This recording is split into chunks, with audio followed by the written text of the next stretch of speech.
Hello everyone and welcome to the live stream. I hope you're all very well this evening. I am here tonight with a very special guest. This is Rob from Truth to Power. Rob and I are going to answer a few questions from you guys tonight. Some are from Rob's subscribers and some are from my own subscribers. I hope you can all hear us very well in the stream. So we have a few questions already prepared, but we're going to get to those in a moment. First, I'd like maybe to get Rob to introduce himself, tell us a little bit about the channel. Guys, tonight, excuse me, like many evenings when we have a guest on, we're going to have some super chats. You're fully welcome to send us a super chat and we'll try and get to those, as many of them as possible. We already have a super chat from Valerio. That's wonderful. So I'll jump to that in a moment. I want to say, yes, the super chats tonight are going to be split between two charities, two organizations. For myself is Sea Shepherd, and for Rob is the Good Law Project, which I definitely recommend checking out. And if you can support those two charities, it'd be great. The super chats are going to go to those tonight. So without further ado, let's hear from Rob. Can you tell us a little bit about yourself and maybe a little bit about the channel? Max, I started the channel in March this year, so I'm a bit of a newbie actually, finding my way, and it's my first time on Discord tonight, talking to you, and on a live stream through YouTube as well, so it's all very new, so bear with me. I started the channel, really, I'm a victim of Brexit, really. I have a business that's an actors agency, which has really hit double whammy of Brexit and then the COVID pandemic, which made me angry. And then I think just the absolute tsunami of corruption that's come in with Boris Johnson and this government's just got my anger. I've spent a lifetime interested in politics, but it's just tipped me over the edge, you know what I mean? Where I actually felt I had to do something proactive to counter the sort of biased mainstream media and GB News starting up and all this sort of thing, just to try and redress the balance in my small little way. That's all. Very good. Okay, thanks very much.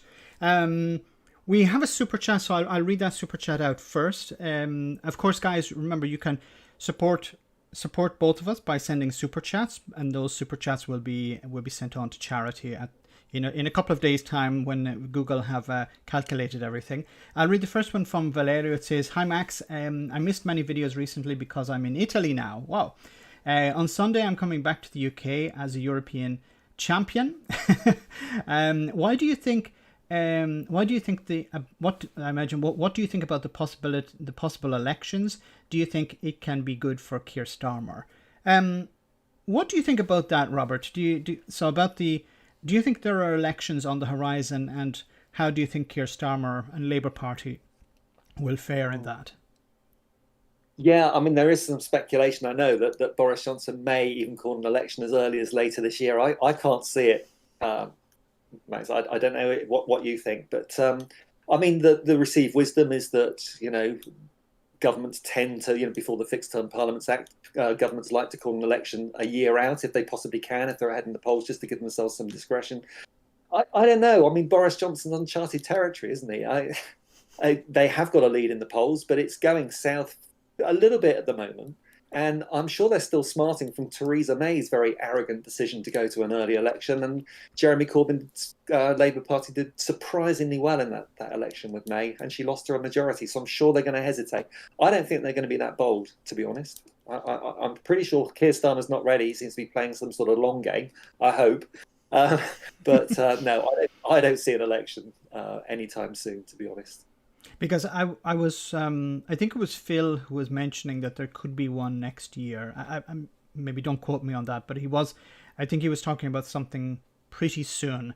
So yeah, I'd agree with you that I don't see it this year, but there could be as you said, Boris Johnson is pretty unpredictable.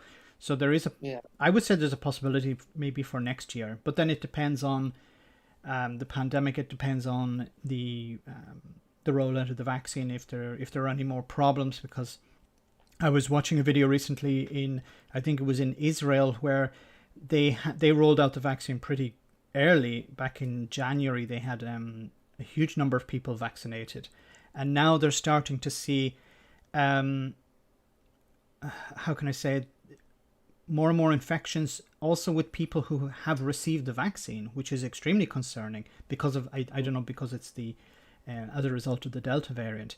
But we don't know how that's going to fare. But yeah, I would agree that it's not going to happen probably this year, but it's more likely maybe next year or the year after. But as you said, it depends on Boris Johnson, and it depends on the polling. Because I've always said that if the Tories will hold on to Boris Johnson as long as he doesn't pull on the party. Yeah. Okay, all right. Let's move to some questions that were prepared. So I'll read the first one. This is from Reagan Elite. Reagan, thanks for this question. It says here, YouGov polls and or any polls for that matter are not 100% accurate, but they have been signs, and this is a bit like the question we've already answered.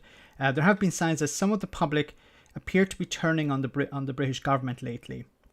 While we're still a long way from a general election, do you have hope that people will turn their votes away from the Tories over the after 10 years in power? So do you see the public turning on the Tories anytime soon, Rob? I'm getting more optimistic, Max, to be honest. I've done a video for tomorrow, actually, I'm going to publish in the morning, about this. It's like this, I call it a tsunami of corruption, but there's just been so many breaking stories lately. We had the Ewan Ferguson thing where he was appointed to the Advisory Committee on Standards in Public Life, the Bullingdon Club pal of Johnson. We had that one breaking, I think, about 3 weeks ago.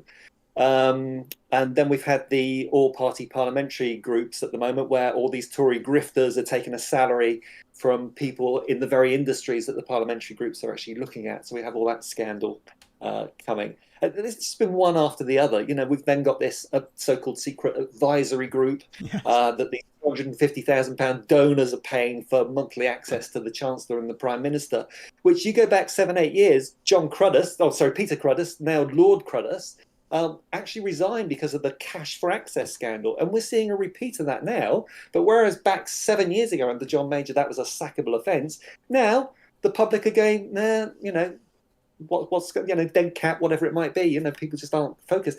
This has been my biggest puzzle, is why people aren't as angry as me about corruption. But you can't help but look at that John Major government, who won by a landslide until Tony Blair came along. But after a very similar series of corruption scandals, Tony Blair won a landslide out of nowhere. And I'm just hoping that could be the case here. So yeah, I am optimistic. As long as that election doesn't happen for another year or two. Yeah, I think it can be done. You're optimistic. I'm a bit pessimistic because there have been a number of occasions where I thought, okay, this is going to sink Boris Johnson, this is going to sink the Tories, and it didn't. Yeah. Like the one, what was it? Let the bodies pile high expression that he used. Many people would have thought, okay, that's the end of Boris Johnson, and he's still there. And it seems almost, and as you're saying about corruption, there's almost a corruption fatigue. In the past, one sign of corruption was enough to bring down a government. Now it's so, there's a wave of corruption, waves after waves, that it's almost as if it's become normal. People are expecting them to be corrupt. Yeah. I mean, just from a very selfish point of view, if I publish a video on Brexit, I can be assured that it's going to be 3 or 4 times as many viewers as if I publish a video on Tory corruption. And, much as I hate Brexit, it's actually affected my life. It's affected my retirement plans. But still, I get more angry about corruption. But the general electorate just don't seem that bothered about it. It's like, all politicians are as bad as each other. They don't see it as a specific Tory problem. Whereas I do, overwhelmingly. Yeah. I'm not saying that Labour are squeaky clean, but no. Overwhelmingly, it's I think probably the problem with the public is that they don't see it impacting their lives. So for me, it's terrible. And, I fight against it wherever I can. And you are the same. But I think for the ordinary people on the street, they're like, well, it doesn't affect my life. I still have to get up at 6 in the morning, take the tube to work and pay my taxes and make sure my kids are ready for school or whatever. But if you highlight the issue of corruption, it's not really a problem. But I think if corruption affects the ordinary people, then maybe they'll sit up and listen. Okay, all right. Let's move on to the next question. We have this one from Big Maj, who says, "Truth to power. Who does your music for the channel?" Oh right, it's Polish guy actually. I can't pronounce his name, but he goes by the name of Red Octopus for people that speak English. So Red Octopus his name is, and I think that I only use a little intro. It's called Future Bass, but I think it's really pretty cool piece of music actually. So thank you for spotting that. Whoever asked the question, yeah, thank you. Thanks, Big Maj. Okay, let's move on. We have another question from Reagan Elite. This is for you, Rob. What is your goal? Sorry, what is your goal to achieve ultimately with the channel? Yeah, Max and I were talking about this earlier. I don't know really at the moment. For me, I'm in the first few weeks. I only started in March. I'm amazed at how well it's going, to be honest. But I've not really thought beyond this yet. And part of why I'm so excited to be collaborating with you, Max, tonight is, I'm hoping to pick up some tips. You've already been giving me one or two steers. I would eventually like to be doing the live streams. But for me at the moment, I'm just baby steps at the moment. But I would like to be one of the, I was inspired. I'm not just sucking up to you, Max, but I was inspired by this channel and a different bias as well with Phil. And I just felt that, my presentation is a little bit different. It's more sort of scripted. I'm not off the cuff. Max comes across as far more sort of off the cuff and maybe more eloquent than I am. But I like to do the research. I really enjoy looking into this and actually learning myself more about the political scene in the UK. So really, what's the goal for the channel? Just to keep informed and just to get, the sort of progressive voice out there, really. Yeah, nothing beyond that. That's great. Thanks a lot. We have another super chat. This is from Big Phil, English patriot and proud unionist. Okay. It says here, is it time to send the Navy to Brussels?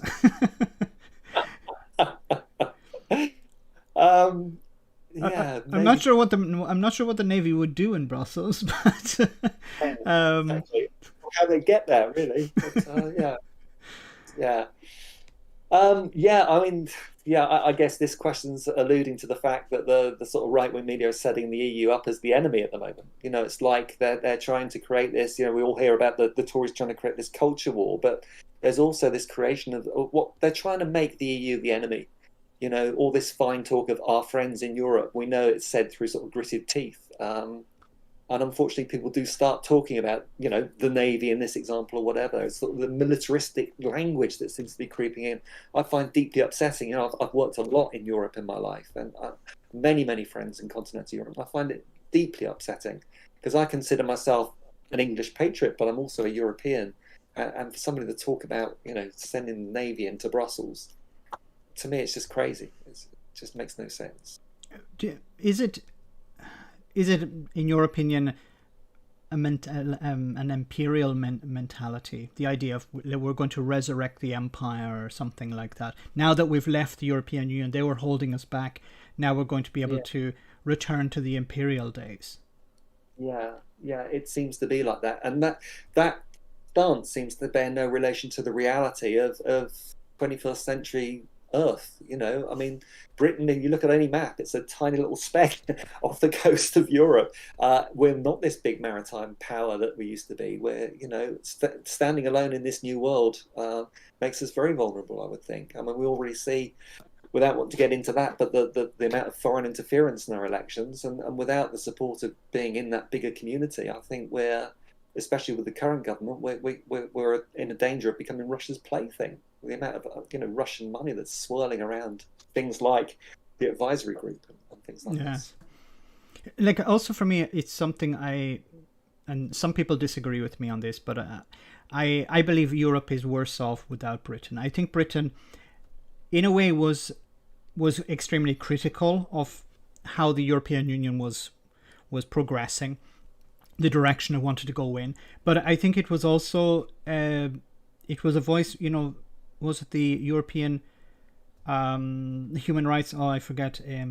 The European Convention on Human Rights was written by Britain. Yes, it was. Yeah. So I think we have lost a huge deal. We've lost a lot by losing Britain. And of course, both of us talk about how Britain has lost out, but also Europe has lost out a great deal. And that's one of the reasons I hope in the future that Britain will return. Yeah. I mean, I'm picking up on that, Max, as well. It's horrible today. I think it was the Daily Express or the Daily Fail, one of the two, talking today, gloating about what the EU has lost through losing Britain. As though, well, hey, look what we've managed to stick those nasty foreigners with. It's just a horrible mentality. It's horrible. Okay, thanks for that super chat. Let's move on. This is for both of us. What are your thoughts on on the UBI being trialed in Wales, and what would you like to see from it? So I don't know if you're an advocate for UBI. I find it really, really exciting. I have to say, I'm not an expert, but I followed Andrew Yang, who was one of the Democratic candidates, beaten by Joe Biden, and I found Andrew Yang absolutely fascinating. I followed his campaign. The trial in Wales, I mean, it's amazing how many people in the Senate they've managed to get signed up to it. I think almost half of the sitting Senate MPs have backed UBI. I've got this feeling, and I might be being idealistic again, I probably won't live to see it, but I think there will come a day when we'll look back and think, there was a time when UBI didn't exist. I just think history is going that way. I think with the machination and the automation of jobs, it just makes sense. And the amount of, you can look at, a number of people times the UBI that's going to be handed out. It's a massive sum, but you think about a lot of that money is going to be spent. It's going to people that spend a huge margin of their income. So a lot of it's going to go back to the government in VAT and various taxes here, there, and everywhere. And a lot of those people will choose to maybe, people are worried they're going to give up work. Yeah, sure. If they've got a crap gig economy job, they may well choose to retrain somewhere and take UBI while they're retraining to get a better job. Because at the moment, those gig economy workers, they're being subsidised by the government all the time. And the savings are massive in moving people to UBI, where at the moment we're just paying subsidies to these rogue employers, employing people through the gig economy, underpaying them. And the in-work poverty in this country is just horrendous. And the amount of in-work benefits that are being paid is just ridiculous. We are subsidising employers. I'd much rather see that money go to some sort of UBI incarnation, personally. What do you think? Yeah, no, I agree. We're on the same page there. I see it as something that liberates people, and we tend to think about we exist to punch in hours at work, and it shouldn't be like that. We should be using work, to as a benefit for ourselves, but not living to work. But working, working to live. I confuse the two, but I'm a huge advocate for UBI, and I was following Andrew Yang as well, like yourself, during the elections, and there is a hope maybe in the future that he has another chance, but the only problem I've seen with UBI is that it hasn't been rolled out correctly, and the examples used are either the sums are too small, or it's for a very limited amount of time. So I'm really looking forward to the results we get from the Welsh trial. And but as you said, we need to move in that direction. Jobs are starting to dry up. We're seeing not just manual work disappearing, but also so-called how can you say white-collar work as well. Like I remember seeing an example of a software that checks errors in legal documents, and they had a qualified lawyer do the same work, and the software completed the work 5 times faster than the professional lawyer could. So even people who we would not expect to be outsourced to software technology are being outsourced. So we need to have a fallback. We need to have some alternative to that. Okay, cool. We could talk about UBI all night, but we'll have to move on. The next is for both of us. Maybe I don't want to get poor Rob to be answering the questions on his own all the time for the first time. This one is for both of us. So if you could replace, this is a difficult question. If you could replace Boris Johnson as Prime Minister with any other politician, who would it be and why? So the next question is a bit more difficult, but this one is difficult. Of course, I would say at the moment Keir Starmer, as Prime Minister, I think Keir Starmer would do an infinitely better job. I think my cat could do an infinitely better job than Boris Johnson. But it would have to be Keir Starmer, because why not? Boris Johnson has set the bar so low. He set the bar so low that we admire Theresa May. We admire, in a sense, not completely, but David Cameron, John Major, as you said before, someone who's held in high esteem at the moment. Rob, who would you see as a worthy replacement of Boris Johnson? Yeah, well, I agree. Keir Starmer, anything you talk about with the Labour Party, you either seem to have to be a Starmerite or a Corbynite. And I have to say, I'm not a fan of either of them. My politics are probably closer to Jeremy Corbyn than they are to Keir Starmer. But, Jeremy Corbyn was my MP for a while. I know the guy fairly well. Great guy, lovely MP, not a leader. Keir Starmer, I'm just disappointed with him, how much he's gone along with this government. Maybe he is playing the long game. I hope he is. But the jury's still out on him for sure. I would much rather have, I don't know, Yvette Cooper, Andy Burnham, maybe. Yeah, I think Yvette Cooper, Andy Burnham would be the first names. He never seems to show any interest, but I think very pro-ministerial sort of MP for me. Very, very thoughtful, intellectual guy. Hilary Benn. I don't know. Rather like him. But Hilary Benn is a really good candidate. Very professional, very diplomatic as well, very serious. Caroline Lucas, where do you stand on her? Yeah, I would see Caroline Lucas as a good Prime Minister. Who would you, in the Labour Party, who would you not like to see, or who would you avoid if possible? Well, when Keir Starmer was elected, I flipped between the Labour Party and the Green Party as a member. I'm homeless at the moment. I left, but I voted. Like Graham Hughes. Lisa Nandy, I voted for. I've been very disappointed with her over Brexit, where she's basically saying, embrace it and all the rest of it. She's just gone down so far in my estimation. I really would not like to see her. Sorry, what was the question again? I've forgotten. Who would you like to see replace Boris Johnson as Prime Minister? Yeah, and then we'd say, who would you not like to see? No. So the next question is, which Tory would you like to see? Oh, okay. Oh my God! See, this is it. I mean, who would have thought that we were wishing John Major was back? As you said, look back now. John Major is what I like to call a sensible Tory. I mean, okay, he was a Tory, so of course he's beyond the pale. But I mean, John Major, wow, he's so much better than any of the current Tory MPs. There's nobody. I guess Jeremy Hunt. At least he's sort of anti-Brexit, I guess. But Jeremy Hunt, wow! If I thought I was saying that 4 or 5 years ago, maybe Dominic Grieve. Is he still in Parliament? Is he gone now? No, I think he was. Yeah, he left when Boris mainly took over. As Tory or not, I quite like Dominic Grieve, and I also, speaking as I hate the tag socialist, but speaking as a socialist, I also like Rory Stewart. I think he's a one nation sensible Tory. I think the guy's got a heart of gold. He's a bit misguided being a Tory, obviously, but I think his heart's in the right place. Dominic Grieve, his heart's in the right place. Jeremy Hunt, not quite so sure, but he'd be an improvement on Johnson, that's for sure. Yeah, for me, somebody like Dominic Grieve or Jeremy Hunt, maybe. They're not people I would like to see as Prime Minister, but if the alternative was Boris Johnson, yes, any day of the week. Okay, we have another super chat. This is from Richard Prosser. Thank you so much, Richard. Is the National Unity Government viable? We have some... whoops, it keeps moving. Sorry, let me scroll back up. We have some crises to consider. Do you see a government of national unity as something viable, Rob? Just to be sure, talking about the UK government. Yeah. Are we? Yeah.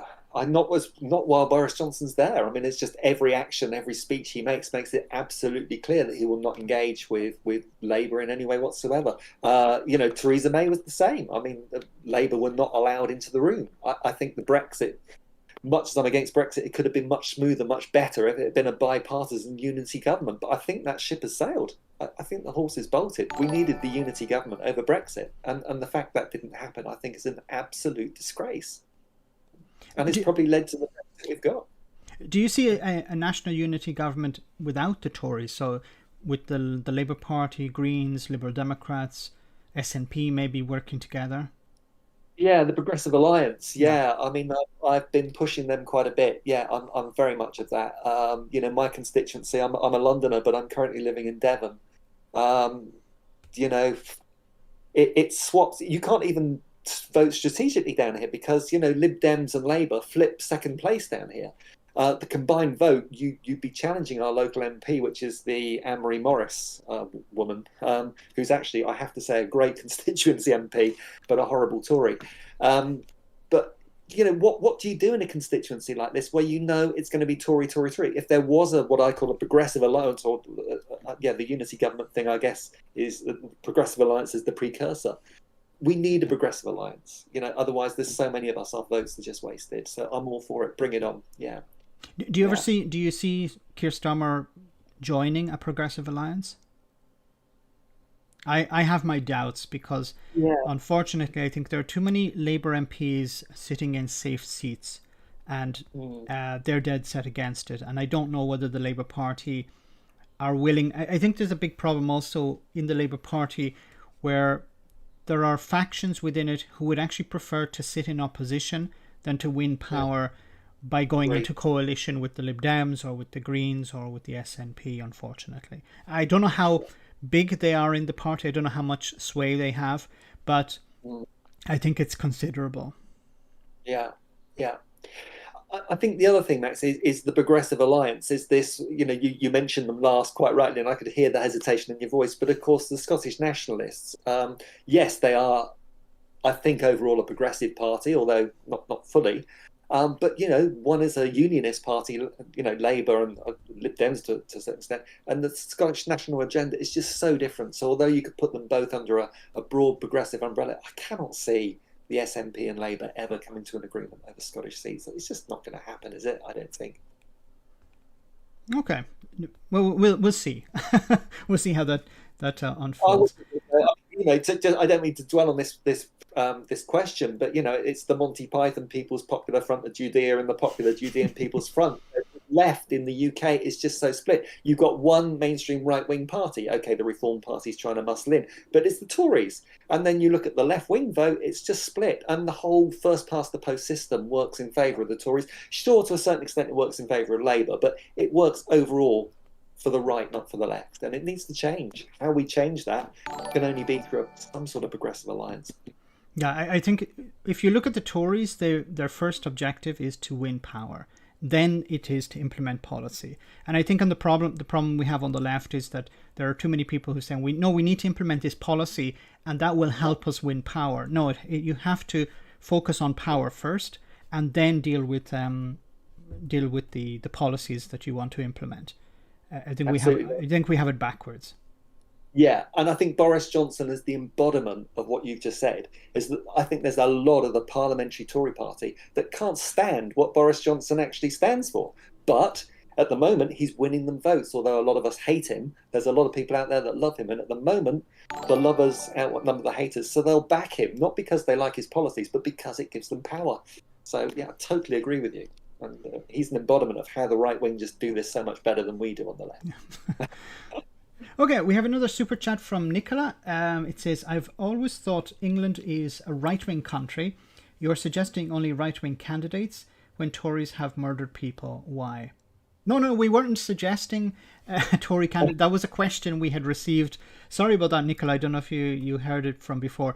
We were asked a question from Discord. I should have clarified about who would be better than Boris Johnson within the Conservative Party. So we're definitely not suggesting these people as Prime Minister. Just within the Conservative Party, the selection is extremely light. I hope that clarified that. So we're not advocating for the Conservatives here. We have another super chat. A lot of them are flying in. I hope I didn't miss any. Jonathan has a question. Says, United Ireland, how long before this takes off as a serious argument? So maybe I'll answer this first, and then Rob, if you want to contradict me or agree with me or whatever. So for me, let me lay the cards on the table. I'm a supporter of United Ireland, but I wouldn't go so far as saying that it needs to be implemented, because I think it's also important to consider the unionist community in Northern Ireland. These are people who don't want a United Ireland to come about, and I don't want something forced upon them. I would prefer that they came along based on arguments that are sound. That because I recently, well, not recently, it was about a year and a half ago, I spoke to some in person. I met some unionist people in Northern Ireland, and a lot of them were unsure about a United Ireland because they were, will I still be British or whatever? But at the end of the day, they cared more about, look, will my kids have a school to go to? Will I have a job? Will I be able to put money, put food on the table? These were more important issues than the political aspect. And I think that's really the majority feeling in Northern Ireland. But when it comes to a United Ireland, I would prefer to see a United Ireland. I think it would be something beneficial to all people on the island of Ireland going forward. I understand many concerns the unionists have, especially the Protestants, that from the past they considered the Republic of Ireland as a papist state or ruled from Rome. That's no longer the case. Ireland has moved forward has moved forward a huge amount over the last 20 years. It's much more progressive than many people think it is. It has a long way to go yet. There are a lot of serious issues to be sorted out. But I would be a supporter of United Ireland. But once again, I think it's important to bring everyone on board.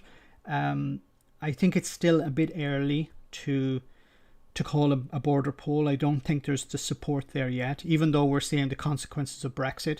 And in a sense, ironically, how the Northern Ireland Protocol is protecting Northern Ireland from Brexit in a sense. I remember, I think it was Simon Hoare, I forget his surname, the chairman of the Northern Ireland Select Committee, who said that his constituents in the south of England would bite his hand off if they could have something like the Northern Ireland Protocol in England, where they would still be able to export or import from the European Union without any friction. Rob, what is your opinion on that? On United Ireland? Yeah, it's interesting. I mean, from sort of somebody living in England, it looks to me like Northern Ireland at the moment has got the best of both worlds with regard to the protocol. And I think that probably, informs the debate about the United Ireland at the moment. It's how the Northern Ireland Protocol is going to pan out, and I think will have a big impact on what happens. I just feel that, again, we talk about the tide of history, but you can't help but feel it's going to happen one day. Whether that's any time in my lifetime, I don't know. But no, I agree with everything you said. I mean, it's we see enough of the tyranny of the majority in England, with the first past the post system, and I think to have just a majority that forces the unionists into some sort of United Ireland is clearly, as you said, it's clearly not a solution that's going to be a good one. Yeah. Okay. I want to say thanks also to Stuart Douglas for a super chat there. There wasn't a comment, but there was a super chat. That's greatly appreciated.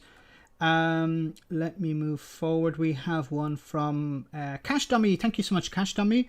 It's really great that you guys are and others work together. Please, more of it. That's great. Thanks so much, Cash Dummy. Yeah, I think it's important that those of us who we agree with each other, but I think it's good for us to work together.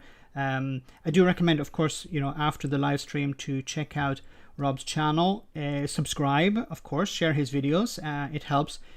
But I've done live streams with Bowler Hat Man, with Phil, of course, Big Maj, and a number of other YouTubers. So I think it's good for us to touch base from time to time and discuss what's happening. And hopefully we can plant a few seeds. Look, I know we're as I spoke to Rob earlier, we are sort of preaching to the converted here, but I think it is important that when you guys share the videos online, on social media, on Facebook, on Twitter, or wherever, that you guys agree with us, but maybe some of the people who are going to view the videos don't, and we may be able to change a few minds.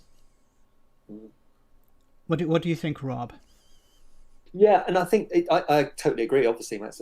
I think the other thing is that I take this on board, that we are maybe preaching to the converted, but let's not take the converted for granted. I think we all need a bit of a pep talk. I mean, I watch your videos and then they inspire me and they keep me motivated. I mean, I said I'm a bit of an angry old man, perhaps, but it just keeps that fire going. To watch your channel and others like it.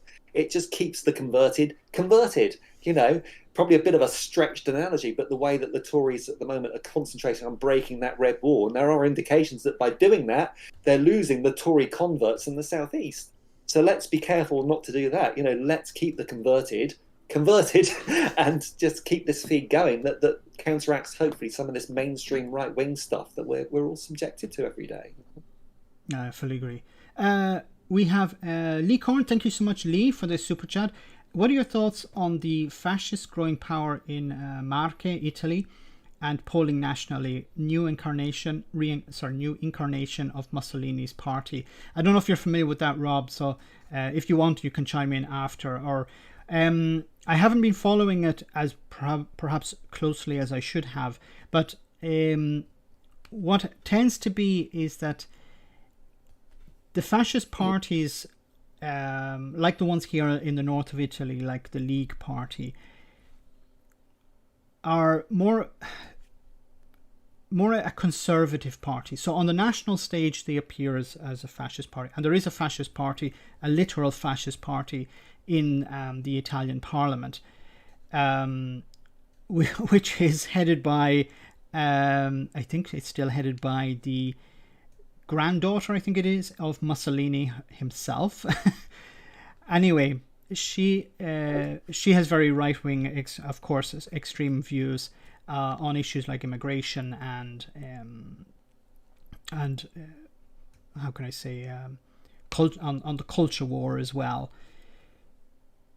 But I think because of proportional representation, it's difficult for parties like the fascist party in Italy to gain the power that they would like to have. I think the electoral system manages to keep parties like that out, the extremes out.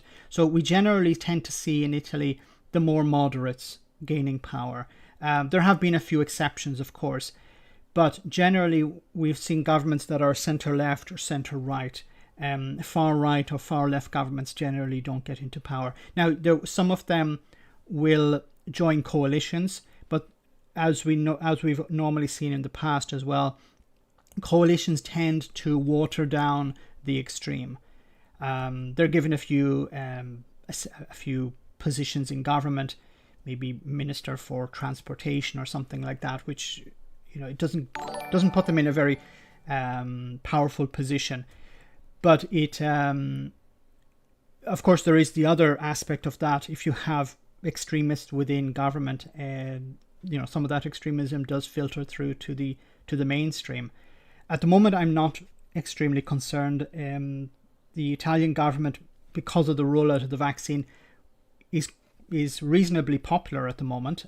Things are going quite well. That wasn't really the case at the beginning of the year, because we're still waiting for the vaccine. But I think at the moment I'm not so concerned about the fascist party in Italy. I know it's a strange thing to say. I'm not worried about the fascists in Italy, but at the moment I think they are in a weak position. If you do you have anything to say about that, Rob? Really, to be honest, no. Outside Okay. my field. Yeah. I should actually do a bit more on European politics, but I need to do a bit more study. So we have another question, another super chat from Alan, and it's John Bercow. John Bercow as Labour leader, popular figure. What do you think, Rob?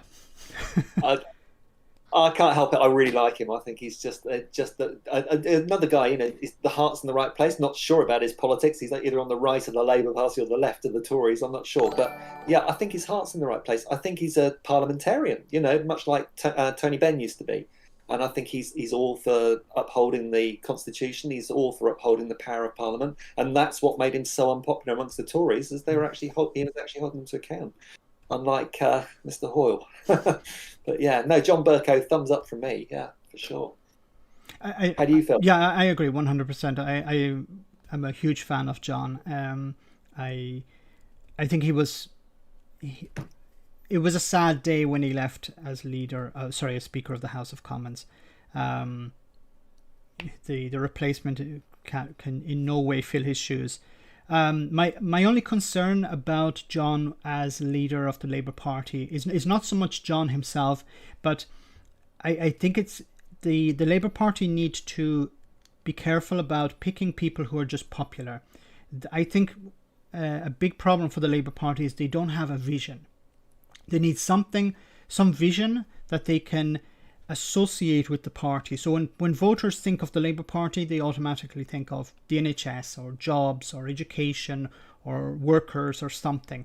And even if you replace Keir Starmer with somebody more popular like John Bercow or Andy Burnham, you're still not going to have that vision. And I think just having a figure at the top who's popular isn't enough. If you look at the Tories, they had Brexit as the vision.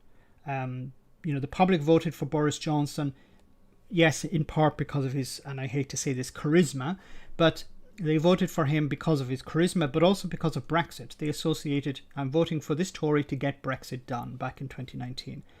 And the Labour Party don't seem to stand for anything at the moment. And I think they really need to put their heads together and say, okay, what is the vision of the party?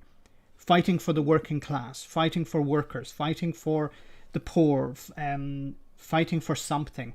Because if people come out and vote, I remember a video with I did a response to it with Lisa Nandy, as you were talking about earlier. I was frustrated because they were asking her what do you want to do what is the vision? Not, they didn't say the word vision, but they said what does the Labour Party stand for? And she was like, we're not the Tories, but we'll support the Tories when they do something right. And I was it was that people don't vote for you because you're Tory light. People don't vote for you because you'll help the government out if they do the right thing. You need to say, this is what we stand for. At least, the Liberal Democrats, we associate them with, rejoining the European Union or pro-European. Or that's my impression. I don't know, others may have a different opinion. But they stand for, the SNP stand for Scottish independence. The Green Party stand on the issue of the environment. A socialist party will stand on socialism, on democratic socialism. These parties stand for something, and unfortunately I think the Labour Party are all over the place. Yeah. I mean, still the big issue of our time is Brexit, and we know where the Tories stand on Brexit, we know where the Lib Dems stand on Brexit, but I'm hard pushed to say where Labour stand on it. Yeah, and we're 4 years afterwards, I still don't really know. Was it 4 years? 5 years? Yeah, but crazy. Okay, let's. We have some more super chats. We'll try and read them as quickly as possible. We have one from Gareth MacDonald who says, Boris Johnson is a successful campaigner, but a lousy governor. As for a question of Irish reunification, if Sinn Féin managed to outdo the DUP at the Northern Ireland Assembly elections, then it's inevitable, in my opinion. What you could potentially have in Ireland. So next year there is the election, the Assembly elections in Northern Ireland, and there's a strong possibility that the DUP, who are the biggest party in Northern Ireland at the moment, will become the second biggest party, and Sinn Féin will replace them. That will mean that Sinn Féin will have will hold the seat of First Minister. There's also a possibility, although I'm not sure when it's going to happen, of an election in the Republic of Ireland, and if Sinn Féin play their cards right, they could either win a majority, which I think is not so likely, but they could at least form a government. and be the biggest party, so they could hold the position of Taoiseach or Prime Minister in the Republic. So you'd have a Sinn Féin First Minister in Northern Ireland and a Sinn Féin Taoiseach, which would be unprecedented. And then, of course, they would campaign for a united Ireland immediately. I still don't know if the people of Northern Ireland are fully on board with that. Of course, there are people in the Republic of Ireland. The majority of them, I think, at the moment, support a united Ireland, although they have their reservations because of the costs involved. I don't know if I know we've already talked about that, Rob. I don't know if you want to add something else. No, I think that was a very succinct summary. Yeah, absolutely. Okay, I hope I haven't missed any super chats. I'll try and hit as many as possible. We have one from Thon, who says you could talk how to discuss and deal with Brexiteers and Brexit voters. What do you do, and how do you get them to reality? How do we convince Brexiteers?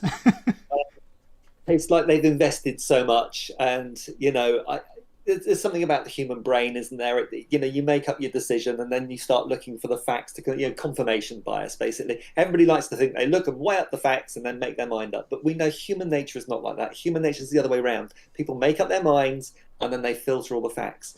As I said, I've moved from London in the last few years, which was very pro-Remain. I mean, 70% of Londoners voted to Remain. It's crazy. And I've moved down to Brexit land in the southwest of England, in rural Devon. And, I hate to say it, I'm white, middle-aged, middle class. I play golf. Sorry about that. But the golf... Get off the stream. Yeah, exactly. But, they're all Brexiters. But when I talk to them about how my business has suffered, how they knew that I was wanting to retire to Cyprus, and that's been shattered with the drawbridge has come up and I'm stuck here as a carer, they're beginning to see that for me, Brexit has both financial and life-changing consequences, but for them it's about sovereignty, and they're beginning to come around to actually have a lot more sympathy with my position. It's actually hurt me financially, demonstrably. Brexit has hurt me financially as a business, and they're beginning to, really mellow on this. And the three musketeers that I play golf with regularly, all three of them have now said, if the Brexit vote happened tomorrow, I either wouldn't vote or I'd actually vote to remain. So, I have three people that I mix with, but that's the only way you can do it is just to, just demonstrate to them personally. How many people can you reach doing that? Not enough, I don't think. But will they ever, Max? Will they ever admit they made the wrong choice? I just don't think it's going to happen. I think you hit something really interesting here. I think you've raised a very interesting point here, because we tend to, I don't know about yourself, but I tend to go on the attack in a sense. But what you did, you didn't attack their position. You showed to them how you're suffering. So you didn't say to them, how are you suffering? And of course they would respond by saying, no, I'm not suffering. Everything is great. Brexit was a success. But you're switching on some sort of empathy within them. Because, if you let's take Brexit off the table. If you said, look, I started a business recently, it's failed, I had to lay off people, we're suffering the consequences of the business failing, I'm going to lose my home or whatever. Ordinary people would show sympathy towards that situation. So by saying this is a consequence of Brexit, maybe their first reaction is in their brain is to say, oh, well, that wouldn't have happened to me. But then the more you talk about it, they will show sympathy. Of course, there are some extreme people, but we'll leave those aside. But they would show, their first reaction is to show sympathy. And then if you say this is because of what happened, you're not blaming them, you're blaming Brexit. And I think reasonable people would say, yeah, you're probably right. And they can't argue with you because you're presenting your experience. And you're presenting the truth because, your business has failed because of Brexit.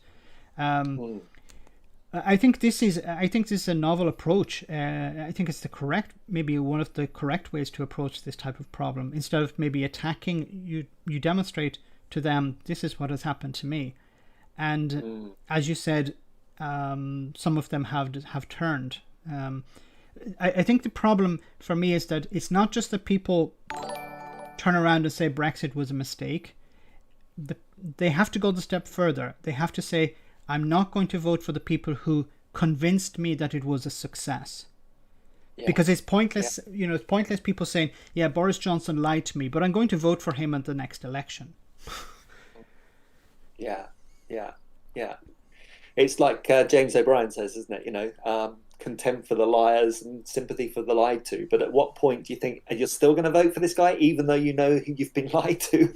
At what point it's James O'Brien or you or I going to say, well, actually, how sympathetic can we be to these people that are willing to repeat the mistake? Like if you bought a second-hand car from a dodgy dealer and then you discovered this was a dodgy dealer, who would go back and buy a second car from this person? But when it comes to politics, I'm also a little bit frustrated when people say, especially when I heard in the Red Wall up in the north of England, people were like, yeah, I've always voted Labour, but now I'm going to vote for the Tories to punish the Labour Party. And it's like, but you're punishing yourself. You're not punishing the Labour Party. Okay, let's move on. We have another super chat from Bill Milligan. Thank you so much, Bill. Sky News Australia has announced the UK general election is going to be on the 4th of November. Although Sky News Australia, I'm not sure if they're a reputable source, is on the 4th of November. Would the results being announced on the 5th ominous for Boris? Do you think? So, well, first of all, let's see. Do you think it could happen this year? You said at the beginning of the stream, probably not. So I think at the moment Boris is still enjoying himself too much, but he'll give it another year at least, probably more like 2 or even 3. But yeah, so Sky News Australia, you lost me there at that point because they've looked at, haven't they? Lost. They've been given a strike by YouTube, haven't they? Exactly. Yes, for promoting questionable information, questionable things on their channel. Okay, we have another super chat from Low Fat. Thank you so much, Low Fat. How can any government be considered legitimate if they can openly lie and ignore rules and regulations without penalty? The party in power is not interested in good faith governance or compliance. How can we respond to a party or a government that treats Parliament with contempt and ignores rules and regulations? I know. Well, I mean, there is so much in Britain, which is an unwritten part of the Constitution. And you get somebody very immoral or amoral like Boris Johnson, they're just going to walk all over the implied Constitution. There's nothing written there. There's nothing to stop somebody amoral doing that. So it's not really a solution for today, but we do need a written Constitution, I would say, in the UK. It's why I'm a big fan of the Good Law Project. I see them using the judiciary as a counter to the legislature, the executive rather, using the legislature against the executive, and that seems to be our only weapon against Johnson, is for him to be hauled across the coals in court and forced to abide by the law. But all they do is they throw taxpayers' funds. They spend your money and my money on defending the cases that are brought against them by people like the Good Law Project and the nurse whose name I can't remember. Sorry, the doctor that's currently taking the government to court over NHS PPE supplies. But it's that, I think that is the only way to go. That's why I'm such a big supporter of the Good Law Project. Is it's them and people like them that will hold this government to account. It seems to be the only defence. But longer term, written constitution, I think, is the way to go. Yeah, at least it's something you can point to and say, look, they have broken this rule, and then the Supreme Court or whoever can step in and say the government is over, whatever. Yeah. Okay, we have another super chat from Nicholas, who says, would the blue wall be hit harder if Labour did a better job on social media? So maybe I'll answer that question first, and then Rob, you can chime in. Or would you prefer to go first, Rob? Carry on. No. Oh, okay. No, it's something that came up with when I was talking to Phil, and it was also on our Road to Return discussion as well. the problem I've seen with the Labour Party is they don't have a social media platform. They don't have a social media apparatus. For example, this live stream tonight, we're on 509 viewers. Okay, just to give you a perspective, Keir Starmer did a live stream some months ago, and there were 54 people viewing it. 54. We have almost 10 times the viewership. And I'm not a famous figure. I don't think Rob is a famous figure, but we have 10 times as more. Of course, our format is different, but the leader of the opposition had 54. Now, the Chancellor of the Exchequer also did a live stream last week, and I think at one stage it was 17 people viewing it. Oh. I almost felt like jumping on and saying, "Look, Rishi, do you want me to give you a hand? Get some people on board." But the Labour Party, I think, if you look at Phil, if you look at other YouTubers, the Labour Party should be tapping into that. Having maybe a live stream, have Lisa Nandy or Andy Burnham or someone from the Labour every week doing a live stream, for example, just listening to members of the public, letting them ask questions. Have it moderated if necessary, but reach out to people. I think the problem with the Labour Party is that if you go to their channel, I think they upload a video once a week or once every 2 weeks.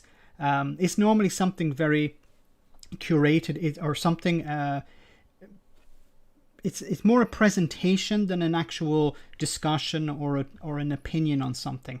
I really think that the Labour Party could benefit from perhaps someone like Phil or myself. I don't want to blow my own trumpet here, but someone definitely like Phil who asks difficult questions, interview maybe a politician, talks about issues that are important for people, covers these things, but on a daily basis, on a regular basis, not something that pops up once a month. I'm a real advocate for this type of platform like YouTube or other social media tools. I think politicians underuse it. Now, definitely on the Labour side, the Conservatives, I'm not so sure, but definitely the Labour Party are underusing these tools. What do you think about that, Rob? Yeah, it seems to be. Yeah, the Tories seem to be much more up with it, definitely. You talk about either of the major parties on social media and you immediately think of those Tory, do you remember the Tory trick, was it last year or the year before, pretending to be a fact-checking organisation? Yes. Tory Central Office. So, nasty little Tory tricks like that, but they get it, they seem to have a much better grip and a much better focus on it. But to be fair to Labour, I mean, if you look at the comparison in terms of the financial backing now, social media, it does help to have the backing of money to be able to place your ads and pay for them, the good placings in the Twitter feeds and what have you.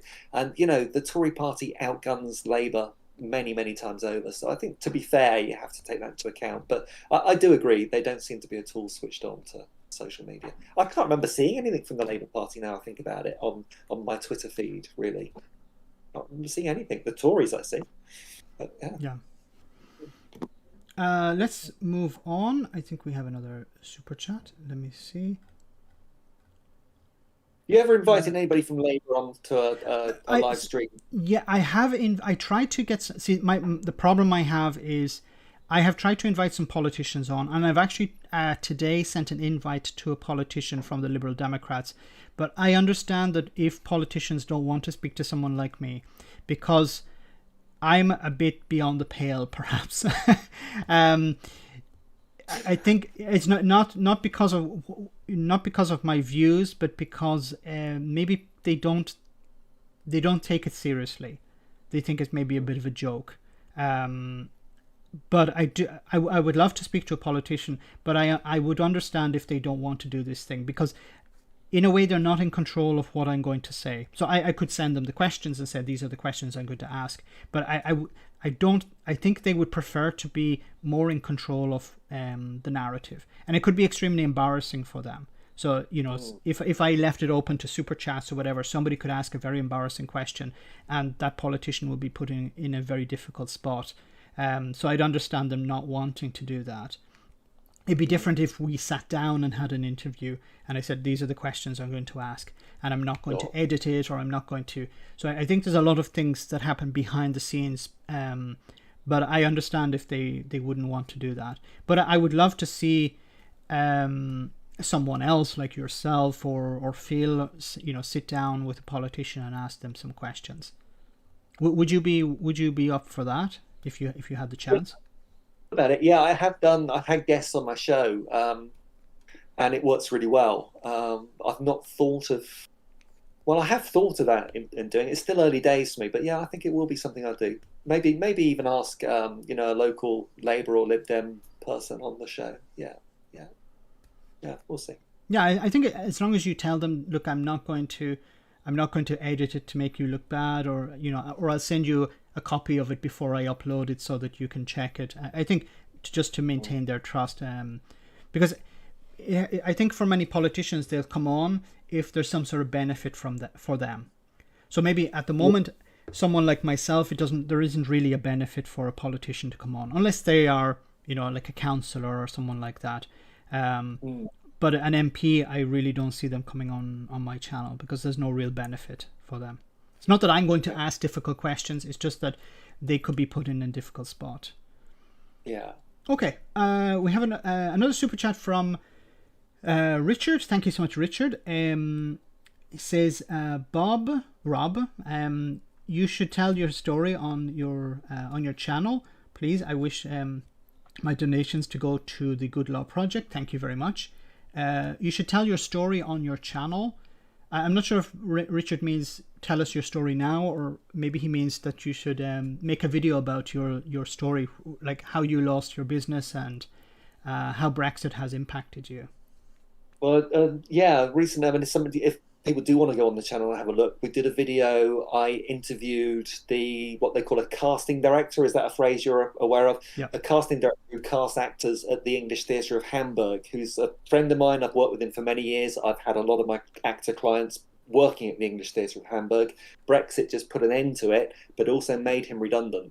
So I got him on the show after that. And, if anybody wants to see the story, we talk very much about my actors agency and also the whole entertainment industry and how Brexit's impacted it. So I can't remember what the title of the video was, but if they do a search on casting director, his name's Gordon Griffin, was a guest on the show, and that really tells the whole story of how the broadcasting industry as well. I mean, people don't know, but the BBC and the ITV even aren't allowed to broadcast shows into Europe anymore because we didn't sign up to the European Broadcasters Agreement post-Brexit. One of those things like the Erasmus program that we could have joined, we could have stayed in, but the Boris Johnson FU mentality, they just didn't want to be part of it. So actors in the UK aren't being employed as much because they're not making as many shows, because they can't afford it, because they can't broadcast into Europe anymore. People have no idea of the effects of Brexit on the entertainment industry. And I know I sound again like a middle class or a lovey left wing in the entertainment industry, but we're a way bigger industry than something like fishing. We're about 20 times the size of the fishing industry. So yeah, look at us and think we're a bunch of lefties, but we contribute billions to the UK economy, and we've been really hit, by Brexit. No. Continue. No, and that's a point I think I brought up in one of the videos about how the film industry, the entertainment industry in general, brings in huge amounts of money to the exchequer, and it employs many, 10 times as many people than the fishing industry. So my opinion was that the fishing industry was put front and center because it's sexy in a sense. Would you agree with that? The island mentality with all our seas, yeah. And look at how well it was treated at the end of the day. Let's move on. We have a question or a statement. It was a discussion point from John Rutter, who says, after some consideration, may I submit this to you and Max, and all for discussion. The Guardian says EU citizens may apply to stay in Britain facing threat of deportation.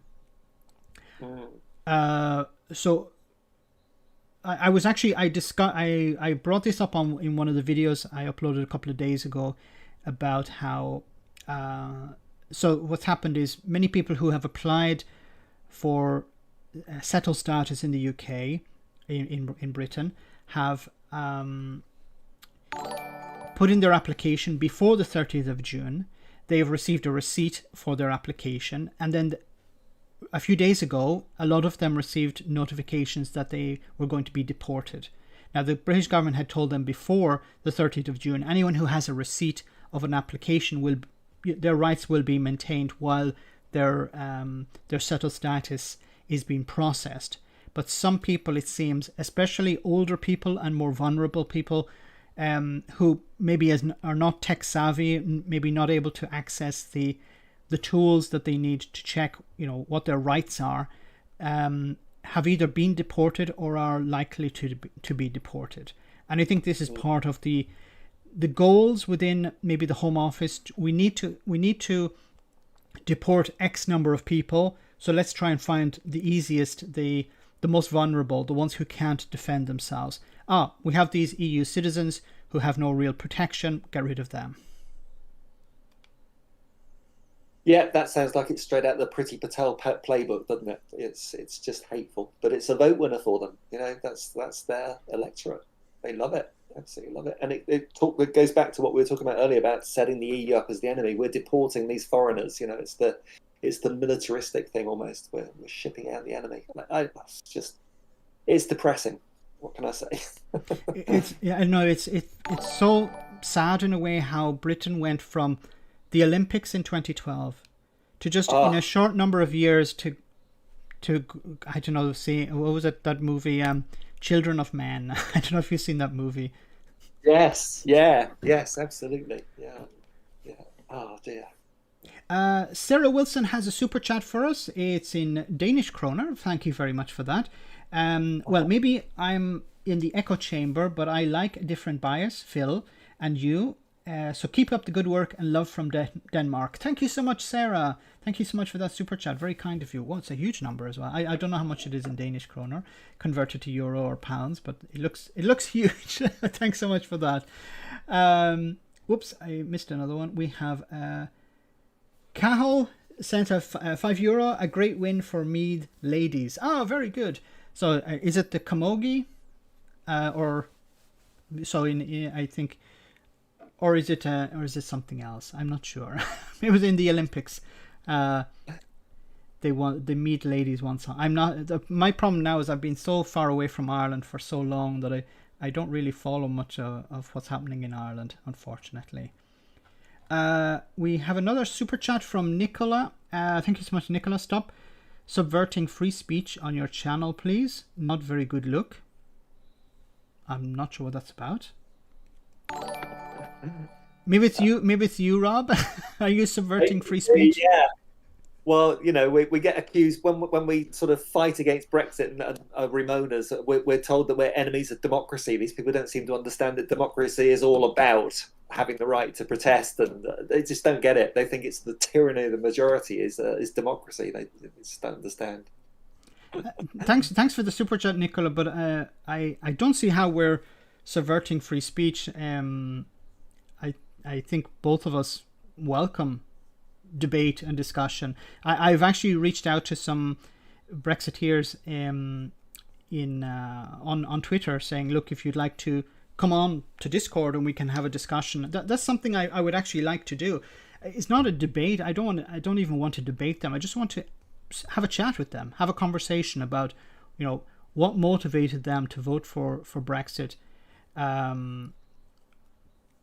Okay, it could be somebody trolling.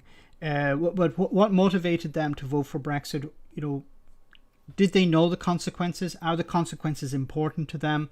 Because I tend to find that when you speak with a lot of them and you scratch the surface enough, it tends to be immigration is the core reason for voting to leave. They will start off with saying we want to take back control of our money and our laws or whatever, but once you dig away enough, if you start scratching away enough, you eventually come to the point of immigration. We don't want all these foreigners here, basically. Would you agree? Because I know there are the Jacob Rees-Moggs or whatever who would, it's the disaster capitalism aspect of Brexit. I don't think Jacob Rees-Mogg voted or campaigned for Brexit to keep foreigners out so much. I don't think it was really his motivation.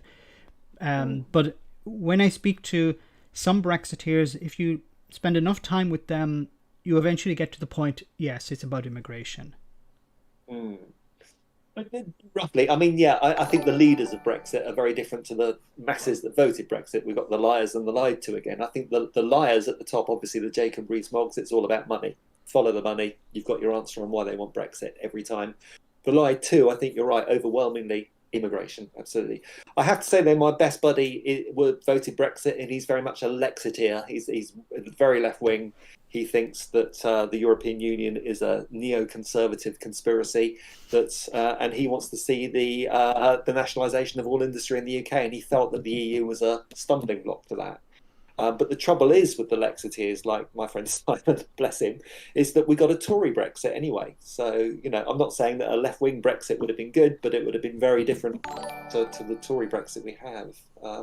But yeah, I don't disagree, Max. I think overwhelming is immigration. Certainly sitting here in Devon, in overwhelmingly white Devon, it's definitely immigration was the big thing, for sure. Thanks for that. Let's move on to the next super chat. We have one from Jim. Thank you so much, Jim. Great to see you on tonight. I'll be donating £15 to each charity directly. Thank you so much for that. I'm bitterly disappointed, however, that only one of the stream hosts tonight is rocking a silly hat. Hey! Maybe I can lend you... where is it? Can you see this? Oh, fantastic. That's lovely. I'll throw it over. Thanks very much, Jim. I don't know if you've ever seen my arch nemesis, Sir Ron Venti. No. If you have a chance, check him out on the channel. He's a Brexiteer. A bit of a crazy person. Okay, let's move on. We have David Whelan. Thank you much, David, for that super chat. Hi guys, just dropping by briefly. I want Brexit, COVID, and Boris Johnson to go away. Is there a magic wand that does that? Hope all is well. Do you have any magic wands, Rob? No, not really. I think getting rid of Boris Johnson, maybe everything else would be a lot simpler. But while he's there, there's no solution, I don't think, to either of the others. I always have the fear when I look back at just in regard to getting rid of Boris Johnson, I think of George W. Bush. And when George W. Bush was president, we all said, look, it can't get any worse than this. So yeah, I see where you're going. Right. Is there anyone worse than Boris Johnson? Priti Patel? Yes. Yeah, definitely. I would say Robert Jenrick, I think, he's probably more corrupt than Johnson, I would say. Yeah. So, it could get worse, you're right. Yeah. I think Priti Patel, yeah, probably. She's competent and evil is the worst combination. Exactly. We have another super chat from Andrew. Thank you so much, Andrew. No flags, no pictures of the Queen. You two will never be cabinet ministers. What do you think of the flag shagging Tories on the news? What do you think of the flag shaggers, Rob? I find it cringy, don't you? I just think it's just so obvious, it's just bonkers. To me, it just completely turns me off. But it works. It must work. Their focus groups must tell them, yep, that's what you do. It's all focus group driven, isn't it? But crazy. But do you notice that it's sort of died off now? It's died away. It was really in your face for a couple of weeks, maybe even a month. And now when you see many of the interviews, yes, there is, Grant Shapps normally has two flags behind him. But a lot of the other MPs, don't see that many of them with flags now. Maybe they've realized, okay, we can move on from that. We've convinced enough people that we care about, that we're true patriots. Yes, yeah. And at the same time, there was you must fly a Union Jack from all public buildings as well. I don't know what happened to that. I haven't noticed many Union Jacks on public buildings. But that was the big thing. We're getting so many super chats tonight. We have another one from Ton Thon, who says, the foreigners are your people. They came from your very own Commonwealth. You went out of your way to get them. Don't say you don't know them. Yeah, so if you...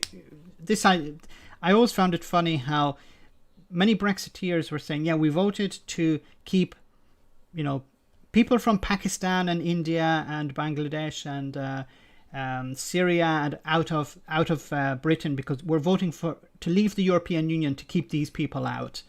And of course not with Syria, but some of the other countries I mentioned were part of the empire, part of the Commonwealth.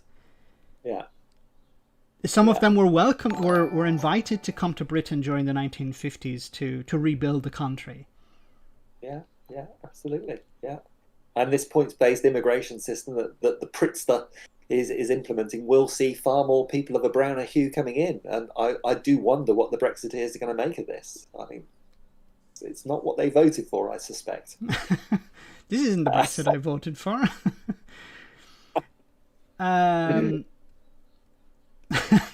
Pilskin says, why are tricorns a thing? Because they look wonderful. What's your problem? Thanks very much for that super chat. Let me see. Oh, we have another one from Veg Pie. Thank you very much, Veg Pie. Keep up the good work, both of you. Very good, very kind of you. Thank you so much. Keep up the good work, Rob. And I think that's all for now. So let's continue with the other questions. This is from Big Maj, who says, what do you think when all the norms are being trampled on? Parliament runs on norms and respect. What do you think when the speaker is a cock? How do you fight that? Yeah. No, it sort of comes back to a previous question to a certain extent. I do think, I agree with what was it Big Maj says. I mean, he summed it up precisely. That's exactly what's happening. And I think the only recourse is to the courts and the legislature. That's what we have to do. And it's working. The government's being hauled over the coals.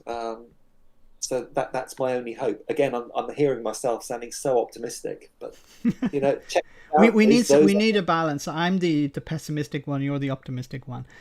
That balance, should be the courts. What do you think about Don Butler, who stood up in the House of Commons and called Boris Johnson a liar? Do you think that's a right approach, or is it just?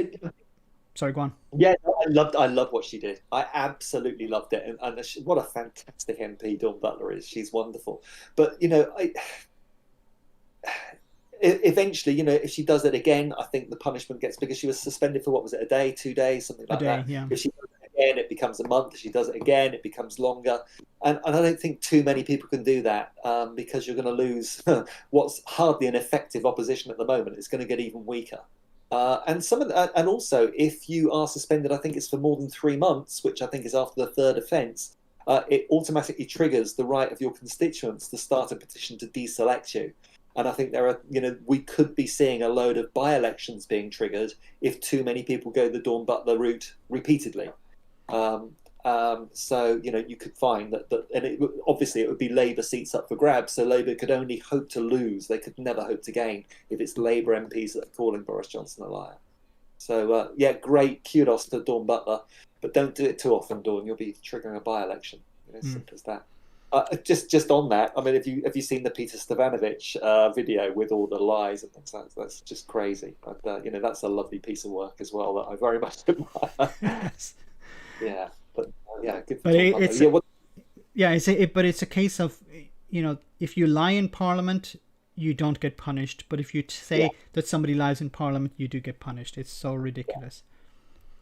I almost felt like what a member of Parliament should do is stand up and say Boris Johnson is not a liar, and then ask the Speaker, do I need to correct the record? And they say, why?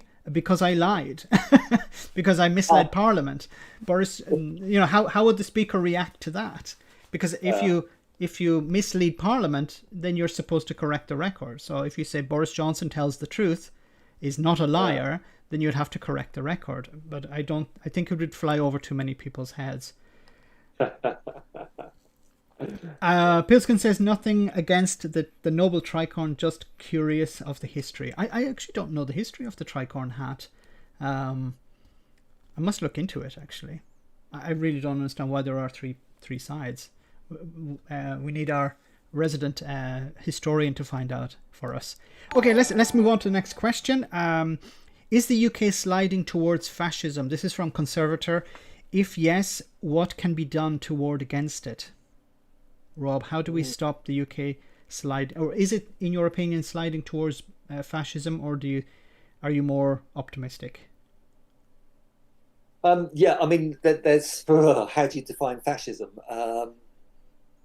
But there are fascistic tendencies of this government for sure. I mean, I've seen some checklists banded around on social media, and how many of those checklists are checked off. But I mean, some of them are stuff that we've been talking about tonight, making, trying to create a common enemy, which they're trying to do with the EU. A phrase that I've used probably more than once already tonight is one of my bugbears, is the tyranny of the majority. The idea that once you've got a 51% majority, everybody else has got to shut up and go away and live in another country or something, that somehow you're anti-democratic. That's fascistic. So there are fascistic tendencies going on right now. I think this is probably the most right-wing government of my life, and I've been on this planet 60 years. I cannot, even Thatcher, at least she had more. I didn't like her morals, but at least she had them. This sort of slide to fascism is an amoral. Thatcher's no such thing as society.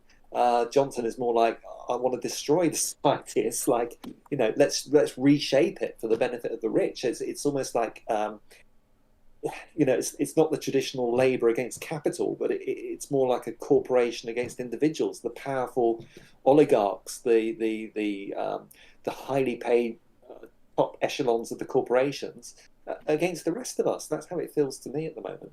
And that fascism is this sort of warlike state of always having an enemy. And you see it with Patel particularly, and our new immigration bill and things like that. Yeah, and I think also the factor of the media, how the media play into this, convincing the public always, as you said, there's an enemy. In the 90s, what was it? Single mothers or people on welfare, and then in the 2000s it was the immigrants, and then recently it's the European Union. There's always an enemy, and it's always billionaires telling poor people, look out for the enemy because they're coming to get you. And in this case recently it's been poor people on rubber boats, fleeing tyranny, trying to get a better life for themselves. Those are the people to be afraid of, not the ones who run the media outlets. Yeah, where have you spaffed that £37 billion on test, track and trace? Look, a dinghy. Yeah, exactly. It's crazy.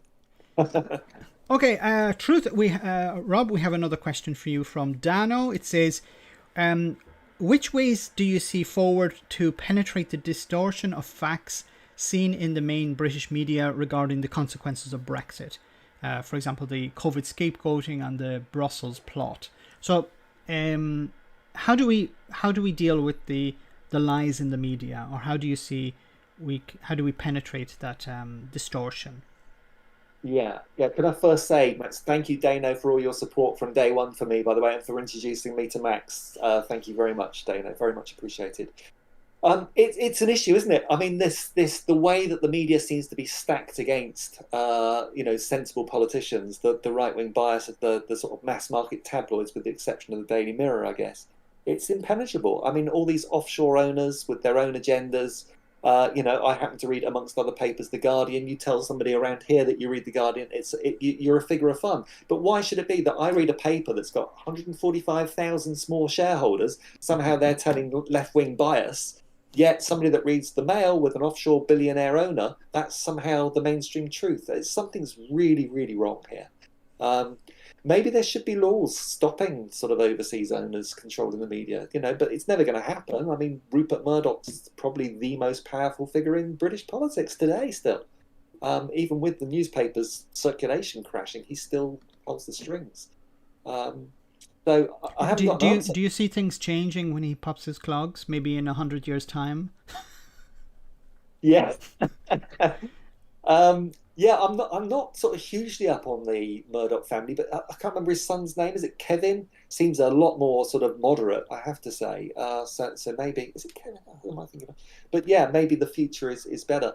But see there again, I mean, you know, I always hesitate to mention the name Tony Blair because he's such a figure of division within the sort of Labour Party and on the left generally. But he managed to get through that. He managed to get Murdoch on side. Um, could Keir Starmer do that? Does that make him a Tory? I don't know. But, you know, maybe Starmer is the. I'm not a fan of Starmer, but I mean, maybe he is the man to maybe, as we approach the next election, whether that's this year or in 3 years' time, to maybe do some work on that and try to have a little bit less hostility from the press. I do think it's heightened with Brexit. And as we eventually, you know, unfortunately, you know, Brexit moves on, it becomes perhaps less of an issue and the hostility dies down from the press that are fighting so hard to convince everybody Brexit's been a success. Maybe it will get better and maybe Starmer will be able to do something. Yeah, something I think, yeah, the Labour Party and maybe Starmer need to understand the value of the press. They need to be able to use it as a tool. Maybe it's a strange example to use, but Lady Diana, I noticed, like, for example, when she wanted to promote some charity or some organization, what she did was, okay, I'm going to wear a Versace dress or whatever, and she would get the media on board. You know, she would be able to use them to promote whatever charity or organization she wanted to promote, and she was able to you manipulate the media in a sense to her benefit. And I'm not criticizing her for that because, you know, they made her life a living hell. But she understood I can manipulate them in the way that they're trying to use me. And I think maybe the Labour Party in the 1990s realized, and I'm not condoning this. I'm just saying that they realized that if we get in bed with Rupert Murdoch, it will benefit us to a certain extent, and then we'll be able to get into power. They realize that in order to get into power, we need to make a deal with the devil in a sense, but they won elections, and I think that needs to be the goal, because there's no point being pure and sitting in opposition. And unfortunately, I think when I look at maybe Novara Media, I'm not sure if you're familiar with Novara Media, they tend to. And maybe I'm being overly critical of them, but they tend to attack more the Labour Party than the Conservative Party. And I understand that from their point of view, they're trying to hold the Labour Party to account. But I think they're actually undermining Labour's eventual goals of getting into power. Yes. Yeah, absolutely.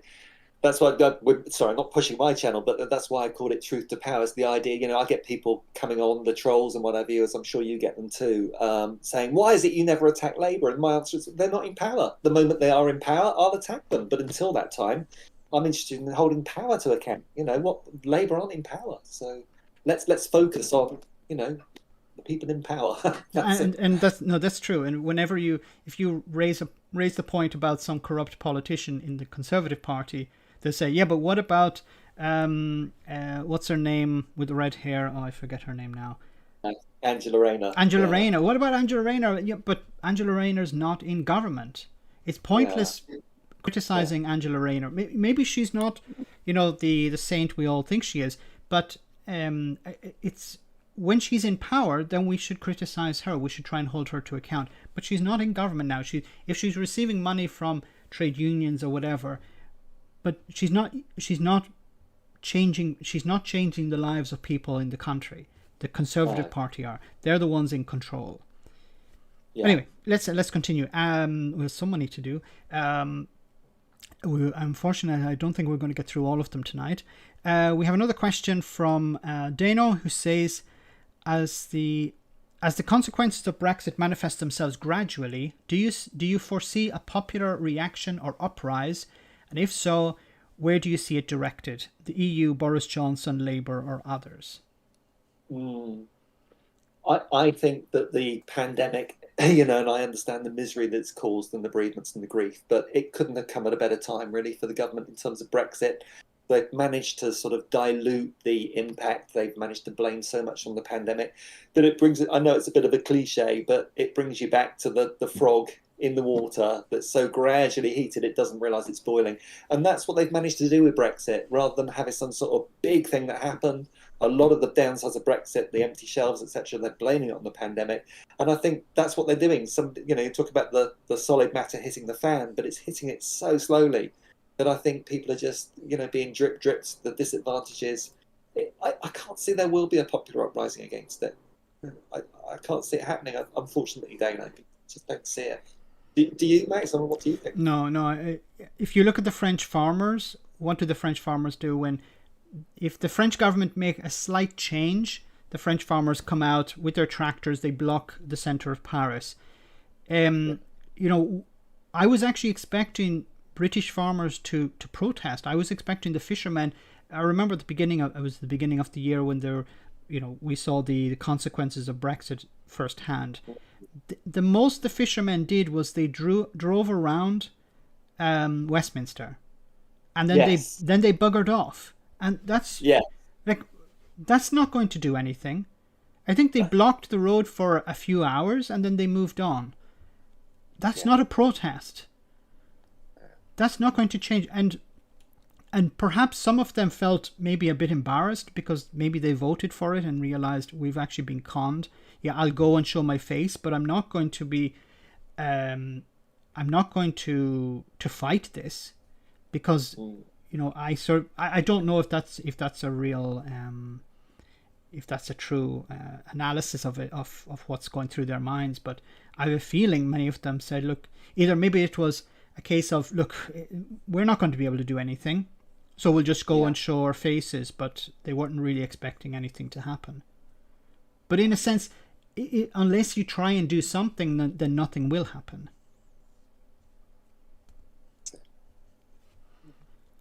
Okay, I think I'm going to have to jump a few questions because we have a lot of them from Dana. This one is from Kenzie, who says to both of us, when historians look back on the Conservative Party history, which do you think will be more embarrassing for them? The Profumo affair or Brexit?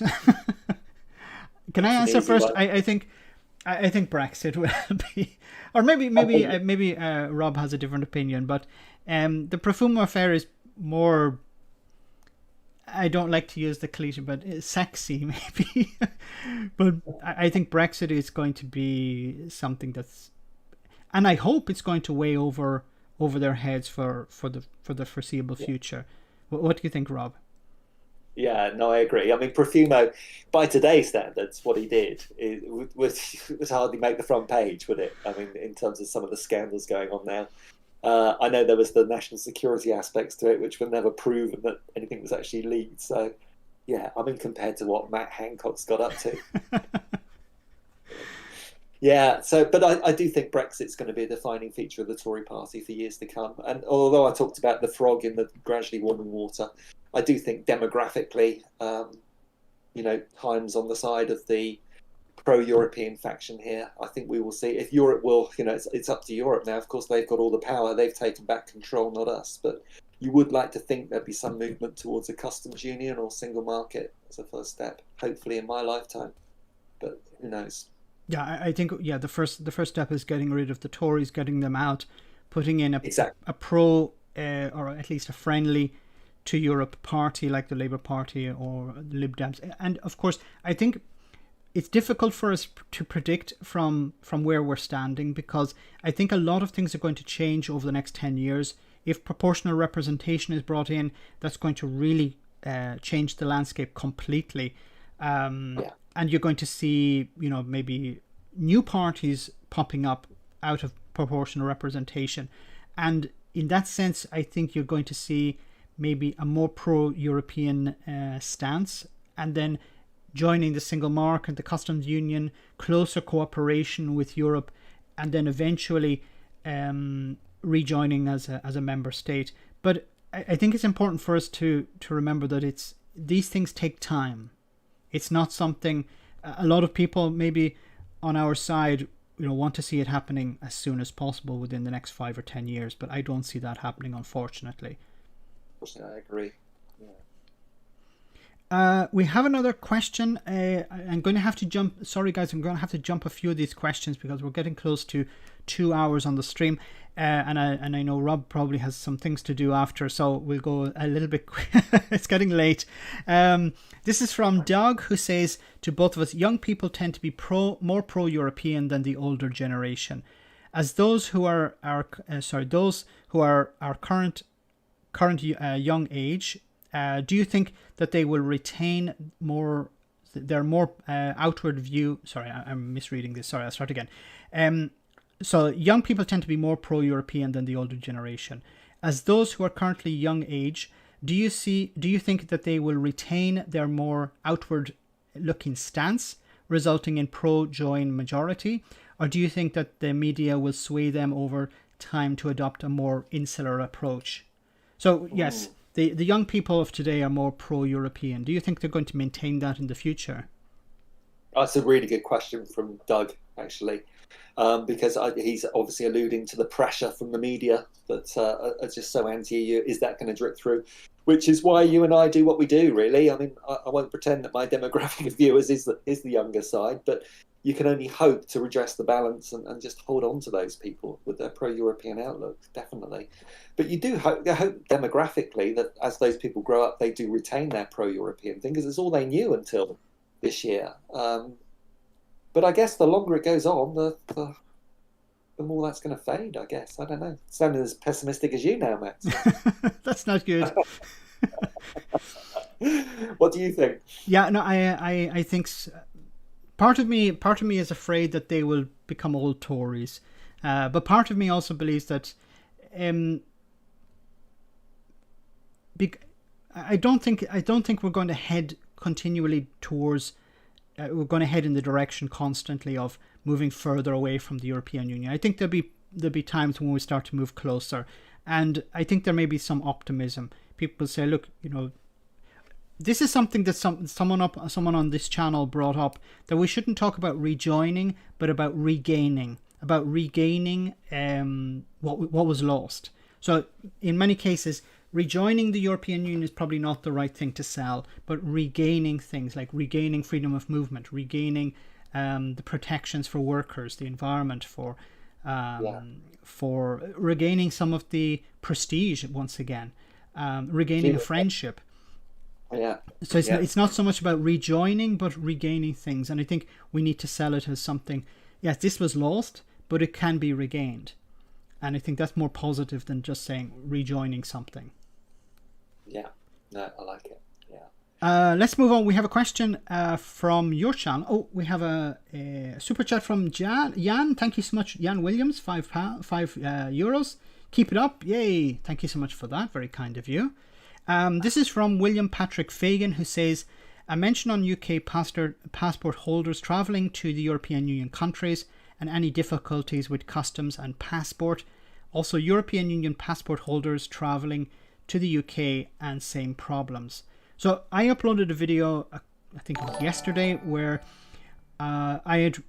someone on the channel had actually sent me a story of his experience travelling to Norway from the UK. And but this was more, well, it was a mix of Brexit and COVID, but he had his NHS COVID certificate. He travelled to Oslo and it was rejected, and he had to go into quarantine, stay in a hotel for a number of days at his own expense with his family. But when he had checked the UK government website, they said that the COVID pass, receiving 2 vaccines, was sufficient to travel. Now, other people have said that they haven't experienced this. Some other people have also said that they have. I don't know if you are familiar with that, Rob. I've not had any issues. I mean, I've had 1 or 2 of my clients going abroad, and they've managed it with double vaxxed, but I've not had any issues, to be honest, with that. Yeah, and I haven't actually travelled to the UK this year or even last year, so I don't know what the situation is for. I can't comment on people travelling from here into from the European Union to the UK. But I imagine, Rob, your friends or your clients haven't had this problem. No, had somebody just come back from Netherlands. I had somebody else in Belgium recently. They've both been fine, to be honest. Okay. Steve Clark says, well, Phil Morehouse is asking if the Tories will cut and run to a snap general election before too much SHIT, or we can say it on the stream, shit, it's the fan. What's your view? I hate to think of the damage caused by another term. So I think we've already we've more or less talked about this already, about an election sometime soon. I'm thinking next year. You're thinking maybe the year after. I agree with the sentiment. Although I think Phil, although I have seen a few signs that something is on the horizon, I have a video dropping tomorrow about Steve Baker, Brexit hard man Steve Baker, who's extremely concerned about his people on universal credit within his constituency, even though he supported cuts to welfare when he was in the House of Commons, but he's extremely concerned about poor people being pushed over the edge into debt. I think it's maybe just it's just him being opportunistic, perhaps because there's an election coming. I think that was it Amersham and Chesham by-election result where the Lib Dems took the seat off the Tories. I think that's probably pushed any thought of an election back for now. I think that really scared them. Okay, we have. I think we'll do another 5 minutes. We'll try and get through as many questions as we can, and then we'll call it a night after that. Unfortunately, guys, sorry, we can't get through all the questions because we received a lot of super chats, and we try to answer those as well. This is from Ertling's Corner. A question which I have for Max is what the general opinion is in Northern Ireland on the path forward. Of course, the DUP is very much against the Northern Ireland Protocol, but what does the majority of Northern Ireland want? The majority of people in Northern Ireland that I've spoken to understand that the protocol is causing problems, but they understand the necessity of the protocol. And if you speak, well, you don't have to speak to them, but if you'll hear a lot of commentary from business owners in Northern Ireland who would prefer just to work within the protocol. They work within the confines of the protocol or the framework of the protocol. They understand the protocol is here to stay. The likes of the DUP want to get rid of the protocol because it serves their political ends. I don't know if you actually sat down with members of the DUP, they would actually, if you had an honest conversation with them, I think most of them would say, look, there's nothing we can do about this. We understand the protocol is here to stay, but we have to be seen to fight it, because we need to remain relevant, and this has undermined us a great deal.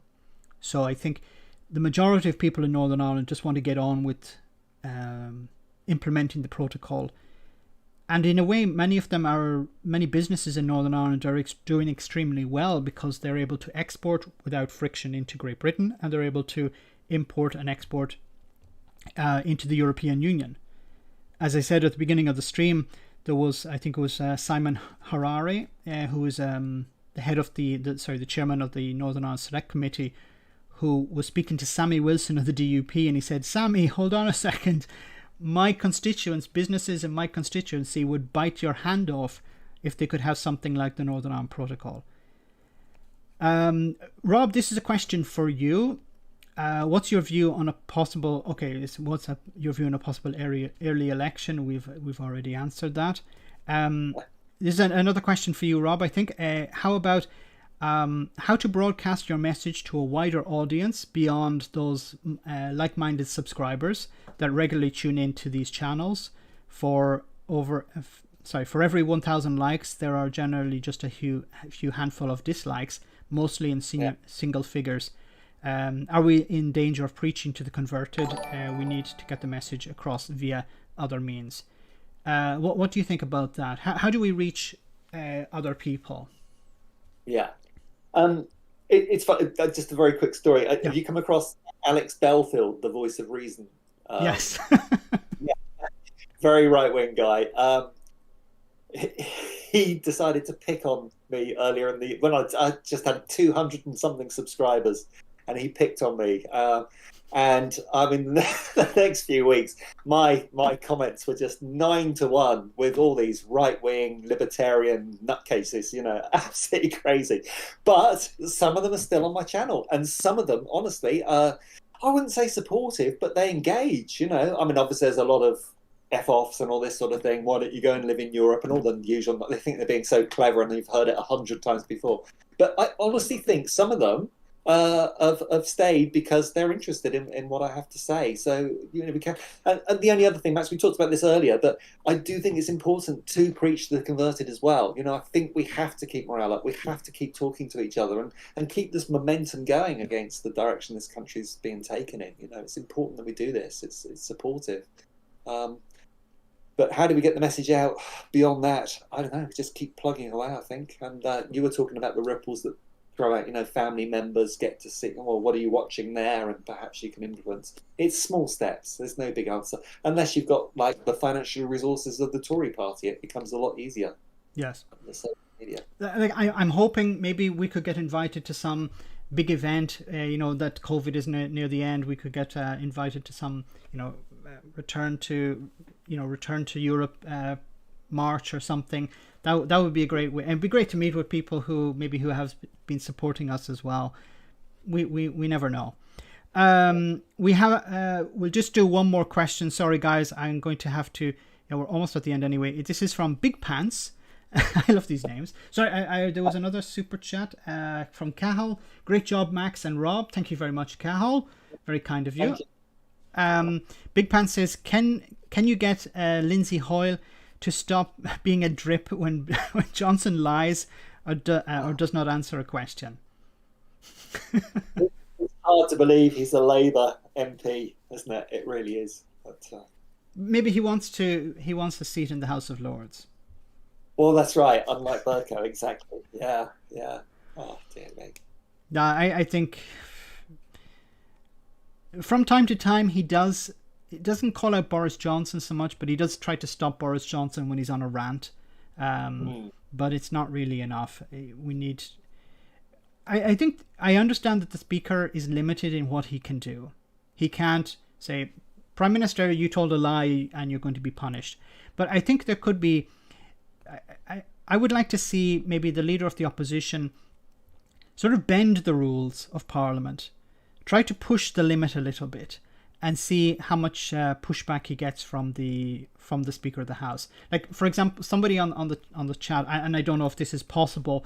It'd be interesting to hear from somebody who's an expert in the House of Commons, the rules or whatever. But when Keir Starmer stands up and asks Boris Johnson a question, then Keir Starmer sits down and Boris Johnson answers the question, responds to the question.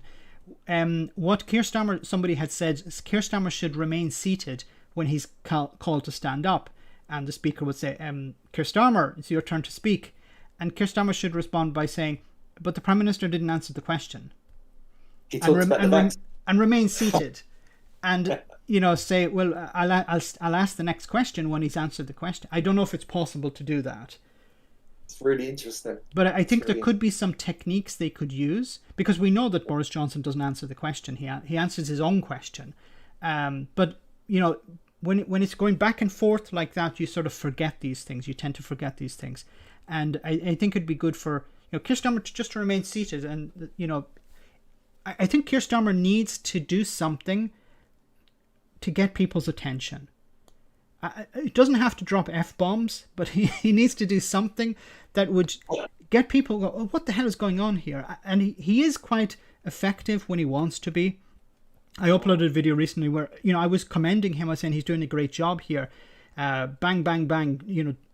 The failures of the government, Brexit, the pandemic, all of these things, reeling them off in a professional way, like a lawyer would do. But I think he needs to come across a bit more human, like lose the rag, lose his temper, maybe even call the Prime Minister by the first name, and then get reprimanded. But it shows he comes across as something human, but also that's going to get views on YouTube. Not for myself, but for him, because people are going to go, oh, did you see that video of Keir Starmer? And they'll share it around. That's what you need to do, unfortunately, in this day and age. Yeah, I agree.